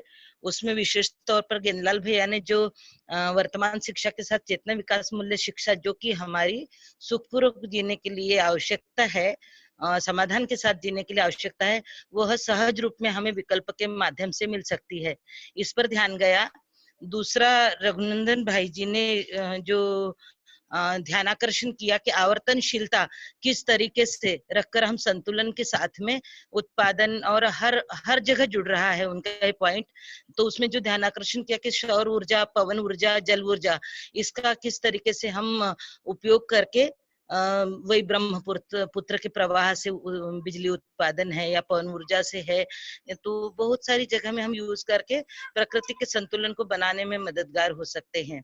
दूसरी बात कि जो जीने के स्वरूप में हमें कैसे दिखेगा विकल्प के रूप में, तो ये 4 पॉइंट पर मेरा भी ध्यान गया। जो के भाई जी ने बोला कि शिक्षा में दिखेगा, व्यवहार में दिखेगा, आचरण में दिखेगा और व्यवस्था में दिखेगा। तो वाकई में मैं भी ऐसा ही देखती हूँ कि यदि इस विकल्प के आधार पर हम जीते हैं तो हमें किसी भी तरह की किसी का शोषण करने की जरूरत नहीं है, ना तो प्राकृतिक अवस्था की, ना कोई मानवीय संबंध की, और खूब अच्छे से सुखपूर्वक जी सकते हैं, ऐसा महसूस होता है। इसमें बहुत सारी जगह में नित्यानंद भैया ने भी, ज्ञानलाल भाई जी ने भी, रघुनंदन भाई जी ने भी बहुत सारे पॉइंट पर बहुत सारी स्पष्टता दी है। तो दूसरे भी को भी अवसर मिलेगा बोलने का, मैं लिखी भी हूँ और कुछ ध्यान गया भी है। सबको खूब सारा धन्यवाद। जबरदस्त प्रस्तुति रही सभी भाईजियों की, और सभी दीदियों ने, भैयाओं ने जो सार रखा उसमें भी और पॉइंट जुड़ रहे। और कल की एक वेदव्यास भाई जी की बात बहुत अच्छी लगी कि हर व्यक्ति एक पॉइंट भी बताएगा तो हमारे 30-40 पॉइंट आते हैं, तो पूरा सार निकल कर आ जाता है, और सबका ध्यान नहीं भी गया हो तो उस पॉइंट पर चला जाता है। तो ये एक दूसरे के लिए पूरकता की जगह काम होगा, ऐसा नजर आया मुझे। जी नमस्ते सभी को दीदी। नित्यानंद भैया का एक जो पॉइंट था कि धरती स्थिति में होने से जो ऊपरी जो वातावरण है वो गति में रहेगा, मतलब धरती की स्थिति में होने से सारा जो प्रकृति है वो गति में हो पाएगा। ये बात मुझे अच्छा लग रही थी। हेलो, हाँ दीदी। नमस्ते सभी को। आज तीनों ही प्रस्तुतियां बहुत ही समझ में आने वाली, मतलब अपने से कनेक्टेड लगी। इसमें दो चीजों पे मेरा ध्यान गया। पहला तो सारी ही चीजों पे गया, पर जो दो चीजें इम्प्लीमेंट के लिए अभी सही लगती है, तो जैसे पहले की ज्ञानलाल भैया ने बोले हैं कि जो स्कूल में ही हम मानव चेतना, विकास, मूल्य शिक्षा को जोड़ दें, तो वो एक प्रैक्टिकली हम उसको कर ही सकते हैं। तो चूंकि मैं भी एक शिक्षक हूँ तो उसके लिए जरूर उसको अभी इसमें उतारने की कोशिश करूंगी। और दूसरी बात ये कि अभी तक जो भी कार्य हम करते रहे वो केवल विज्ञान की दृष्टि से, हमको ये इस तरफ किसी ने ध्यान ही नहीं दिलाया कि ये जो ऊर्जा के स्रोत के रूप में हम पानी, हवा और सौर ऊर्जा को पढ़ाते रहे, लेकिन उसका मतलब क्यों इसको हम प्रयोग में लाए। वैज्ञानिक रूप से ही, विज्ञान की दृष्टि से ही हम वो पढ़ते रहे। खनन पर हम ध्यान देते रहे विकास की दृष्टि से देखते हुए, और उसी पे ध्यान दी, लेकिन उसका अर्थ ये विद्या की रोशनी में जो जिस तरह से समझाया गया है, अब ये समझ में आ रहा है कि ऐसा, मतलब ये हम विज्ञान की दृष्टि से ही देख के आज हम इस स्थिति में पहुंचे हैं, तो हमको अब इसको धरती की दृष्टि से भी देखना है, और उस तरह से हम किन चीजों को कैसे कनेक्ट करते हुए, किन किन विधियों से अपने कार्यों में परिवर्तन करके और उन सब चीजों को ध्यान देकर हम इस धरती को समृद्ध करने में और सारी चीजों के जैसा बिगाड़े हैं वैसा ही सुधारने में कैसे सहयोग कर सकते हैं, इस पे ध्यान जाने के लिए अध्ययन की प्राथमिकता अब बहुत तीव्र उससे लगती है। बस इतना ही कहना चाह रही। सर्वप्रथम तो मैं बाबा जी की पूर्ण स्मृति को, उनके महान व्यक्तित्व और कृतित्व को नमन करता हूँ। आप सब भैया बहनों के प्रति आभार व्यक्त करता हूँ, जिनके सौजन्य से प्रातःकालीन बेला में आप सबको सुनने का और जीवन विद्या को जानने समझने का अवसर प्राप्त हो रहा है। आज की चर्चा में एक बात मुझे बहुत अच्छी लगी। प्रथम दृष्टया मैं भी ऐसा समझता था और आम लोग भी ऐसा समझते हैं कि जीवन विद्या जो है वो परंपरा का विरोधी है, लेकिन एक बात मुझे बहुत अच्छी आज लगी कि परंपरा का विरोध इसमें कहीं भी नहीं है, बल्कि उसके अगले क्रम की प्रस्तुति है। तो ये बात मुझे बहुत ही अच्छी लगी, और प्रस्तुति तो अच्छी थी ही, फीडबैक भी बहुत अच्छा था, जिसे समझने में बहुत ही सुविधा हुई। तो सबके लिए बहुत बहुत आभार। बहुत बढ़िया, खूब बहुत बढ़िया। हम तीनों भैया को जिन्होंने प्रस्तुति दी और जितने हमारे फीडबैक सभी भाइयों बहनों ने जो प्रस्तुत किया, सभी को बहुत बहुत धन्यवाद। अपना समय दिया भैया, तीनों भैया जी ने, और हम आगे ही इसी अपेक्षा के साथ चलेंगे कि हम एक दूसरे के सहयोगी हो पाए। तो सभी को बहुत बहुत धन्यवाद।